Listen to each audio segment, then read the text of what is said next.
"We're using your mother-in-law's savings for this trip," Carol announced, her tone oddly casual. "It'll eventually become Tyler's inheritance anyway, so it's fine, right?" she added, as if to justify their actions. My brother and his wife had rushed over immediately after my mother passed away, not to offer condolences, but to seize her bank book and withdraw her savings before I could even submit her death certificate to the government office. "You used Mom's money, huh?" I managed to ask, trying to suppress my anger. Carol's response was shockingly nonchalant. "Yeah, we spent about $10,000 on the trip." Oh. The audacity of my brother and his wife, conspiring to use my mother's money without permission, made me furious for a moment. But then I remembered something. These people didn't know. I couldn't help but laugh. "My condolences," I said, barely holding back my laughter. Carol looked puzzled by my sudden outburst. "What's wrong with you? Did the shock of us using the money make you go crazy?" Of course, I wasn't going crazy. I just couldn't help but laugh when I imagined the surprised faces of my brother and his wife when they found out the truth and faced their miserable fate. Their carefree days were probably numbered. I and Samantha, a very ordinary office worker raised by kind parents. My parents were always good-natured, constantly thinking about what they could do for others. Their kindness sometimes led them to being deceived or burdened with unfair responsibilities, but I admired them nonetheless. However, my brother Tyler had a completely different personality. He was always calculating what was beneficial for him and acted accordingly. To him, our parents, who would go out of their way to help others, were incomprehensible. As Tyler grew up, his rebellion against our parents intensified. In high school, he began to demand more money from them, saying, "If you can afford to do something for others, you can give me more allowance." Despite accepting Tyler's personality, our parents never changed their beliefs. Their unwavering character only frustrated him more. Tyler's negative feelings towards our parents only grew stronger in college. Taking advantage of the fact that our parents paid for his tuition, Tyler spent his college days partying and eventually failing a year, causing them trouble. Parents should naturally devote themselves to their children, right? Or can you only be kind to others but not your own family? Tyler would argue, justifying his selfish behavior. After graduating college, Tyler moved out and started living on his own. Although he left home without notice, he complained. Living a decent life on his first paycheck seemed impossible for Tyler. He kept returning to our parents' house for living expenses before heading back to his own place. Concerned about him, our parents kept giving him money whenever he asked. When I finally got a job, I decided to support our parents financially in place of Tyler. "Samantha, it's your hard-earned money, so you can use it however you like," my parents said. Despite their words, I continued to give them money, treating it as their grocery expenses. This routine continued for several years. Tyler, who only showed up to ask for money, unexpectedly invited me and our parents to a restaurant to talk.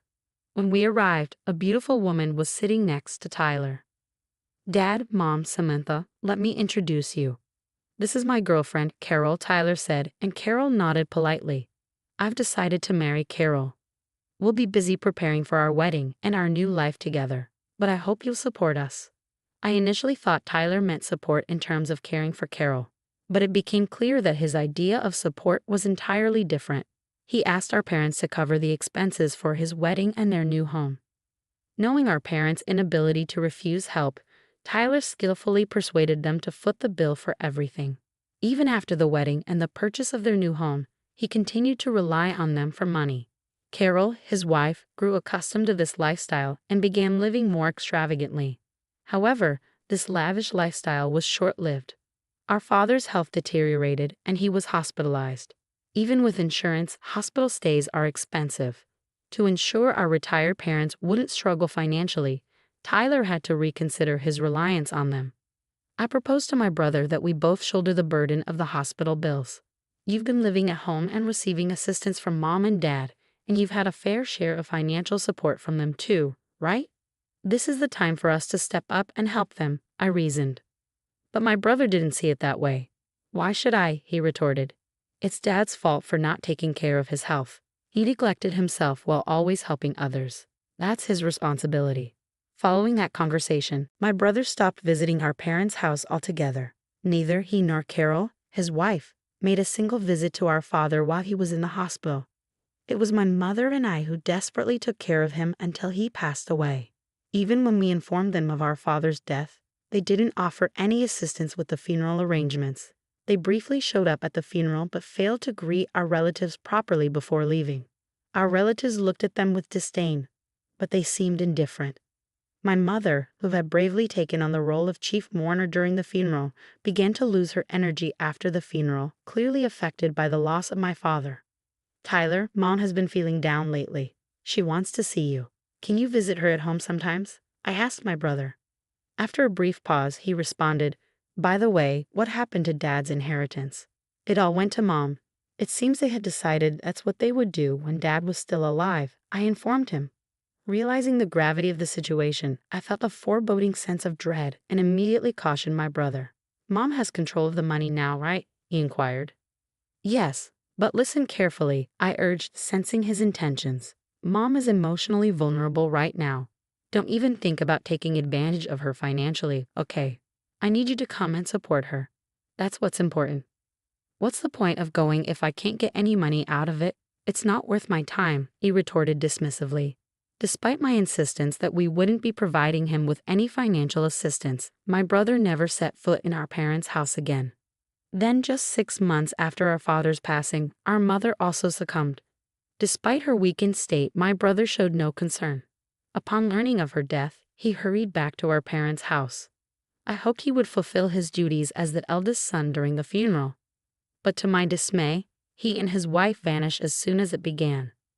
Frantically, I tried calling his cell phone, but it went straight to voicemail.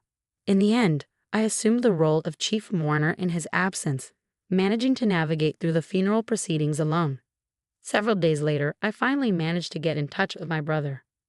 Samantha, this is Carol, came the voice on the other end. Where's Tyler? I asked anxiously. He's busy with boarding procedures and can't come to the phone, Carol replied casually. Boarding procedures? Where are you? We're at JFK Airport. We're leaving the United States in a few hours. Lol. My heart sank as I processed the revelation. You're leaving the United States and going abroad? Yes, we're going on an international trip, Carol confirmed, devoid of any hint of remorse or regret. I was taken aback by my brother and his wife's swift decision to embark on an overseas trip immediately after our mother's passing. However, what Carol uttered next left me utterly astounded. We're really grateful to our mother-in-law, you know. Thanks to her, we're able to enjoy this luxurious trip abroad, Carol remarked, her tone laced with casualness. Puzzled, I questioned, what do you mean by that? We used our mother-in-law's savings for this trip. After all, it was going to be Tyler's inheritance anyway, so why not use Mom's savings? Carol explained nonchalantly. How did you manage to get that money? I inquired, my anger simmering beneath the surface. We borrowed her bank book and seal when we visited her house. We knew we wouldn't be able to withdraw money once the death certificate was submitted, so we hurried, Carol confessed, revealing the true reason behind their rush to our mom's house after her demise. So you used Mom's money, I stated, trying to contain my frustration. Carol's response was surprisingly blaze. Yes, we've already spent $10,000 on trip expenses. It's a good thing Tyler's plan worked out. Initially, I was furious at the audacity of my brother and his wife for dipping into our mom's savings without permission. But then, a realization struck me. They didn't know. I couldn't help but chuckle inwardly. Serves you right, I thought to myself. Perplexed by my sudden outburst of laughter, Carol questioned, What's wrong with you? Did the shock of us using the money make you lose your mind? Tyler is the eldest son, so it's natural for him to inherit more, right? I responded between laughs. Sure, that's fine. I'll give up my inheritance so Tyler can inherit everything. That was your plan all along, wasn't it? Upon hearing this, Carol's demeanor shifted to one of delight. Oh my, you're quite understanding, huh? By the way, please make sure to arrange for all of Mama's mail to be sent to your house from now on. Don't worry, it's a simple task. I'll let Tyler know, she concluded cheerfully before hanging up the phone. I didn't hear from my brother again until they returned from their trip. Samantha, Carol told me you're giving up your inheritance, my brother stated as soon as he called. Yes, but more importantly, did you handle the mail forwarding for Mom's mail? I asked. Yeah, I took care of it as soon as we got back, he replied. But to know you're not going to change your mind later, are you? You won't say you should have inherited after all? I inquired. Of course not. I still believe my decision was the right one, he'd affirmed confidently. Well, it's only right that I, the eldest son, inherit everything, he added with a chuckle before ending the call. However, a few weeks later, he called again, sounding panicked. There's a collection notice addressed to Mom in her mail. What's this about? He asked anxiously. Oh, is it from the bank? I speculated. Our parents always wanted to help people in need and would accept any requests, including financial ones. As we delved into the matter, it became apparent that our parents had accumulated substantial debt. The debt outweighed their savings, making inheritance a risky proposition that could potentially leave them in a dire financial situation.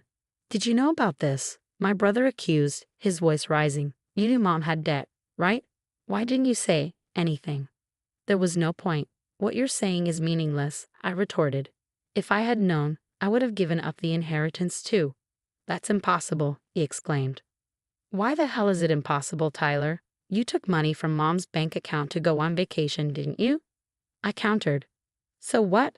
What does that have to do with giving up the inheritance? He shot back.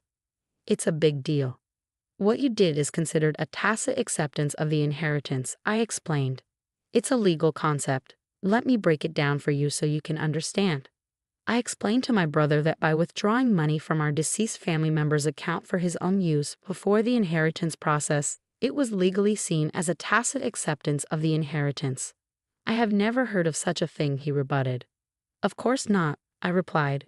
Not many people would even consider using a deceased family member's savings for their own selfish desires, so it doesn't come up in conversation. You're just making stuff up because you want the inheritance for yourself. I have a lawyer friend, you know. They'll find out if you're lying, my brother threatened before abruptly ending the call. Later he called back, but this time, his bravado was replaced by a sense of resignation. Samantha, you were right.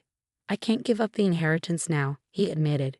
It seemed his lawyer friend had given him the same answer I did. Finally understanding the gravity of the situation, my brother realized that he had inherited not just assets, but also the debt our parents had accrued. Despite his protests, it became clear that he was partially responsible for the financial mess, having frequently begged our parents for money without knowing the extent of their debt. Desperate to find a way out of his predicament, my brother attempted to persuade me. Hey, Samantha, our parents are gone, and it's just us siblings now, right? Isn't this the time to join forces? He proposed. What do you mean by join forces? I questioned, wary of his intentions. I think we should work together to pay back our parents' debt.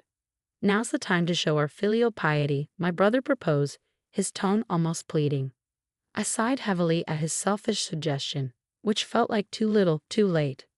What are you talking about? When Dad was in the hospital, I suggested we should help our parents together, but you pushed me away, I reminded him. I was busy at the time, he defended himself. Regardless of how busy you were, you didn't visit Dad in the hospital even once, and you didn't support our grieving mother afterward. I don't want to hear the words filial piety from someone like you ever again, I retorted, feeling a surge of frustration. With nothing left to say, I left my brother hanging. Have you ever done anything for someone else, Tyler? I know you took advantage of our kind parents, but there's no one who will help someone who can't do anything for others, even if they're family. But if you don't help me, Carol and I can't pay back the debt by ourselves. Are you going to abandon your brother? We're family, he pleaded desperately. When Dad was in the hospital, you abandoned him, saying it was his own fault for not managing his health. This time, using Mom's savings is your own fault, I countered, feeling the weight of disappointment settling between us. I regret that, okay? I've changed, my brother's voice pleaded through the phone. Have you? I still think you're just desperate to reduce your own debt. And even if you've changed, the person you should apologize to is no longer in this world. It's too late. I interjected firmly, cutting him off before hanging up the phone. I had no intention of helping him. After all the trouble he had caused our parents throughout the years, burdened with debt and unable to live the carefree life they once had, Tyler and Carol's relationship quickly turned sour. However, living separately would only incur more expenses. Unable to afford even the moving expenses, they had no choice but to continue their married life together, bickering all the while. At first, they tried to save money and pay off the debt little by little from their salaries, but it didn't last long. Neither Tyler nor Carol could forget their luxurious lifestyle, and they would secretly spend money behind each other's backs, causing their debt to never decrease. As a result, they blamed each other for their inability to reduce the debt further, damaging their relationship.